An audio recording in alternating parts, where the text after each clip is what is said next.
संतोष देशमुख यांच्या हत्येनंतर राज्यभरात गाजलेल्या वाल्मिक कराड प्रकरणाला नवं वळण मिळाले।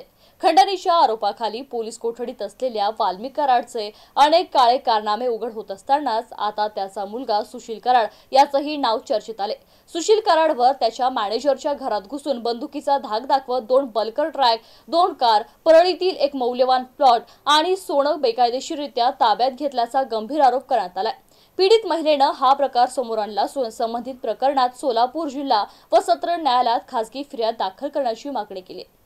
पीडित महिलेनं या प्रकरणात Solapur MIDC police station, Solapur police आयुक्त आणि बीडचे पोलीस अधीक्षक यांच्याकडे तक्रार दिली होती। मात्र तिच्या तक्रारीकडे दुर्लक्ष झाल्याने अखेर तिनं न्यायालयाचा दरवाजा ठोठावला। सुशील कराडसह त्याच्या 2 साथीदारांवरही आरोप करण्यात आलेत।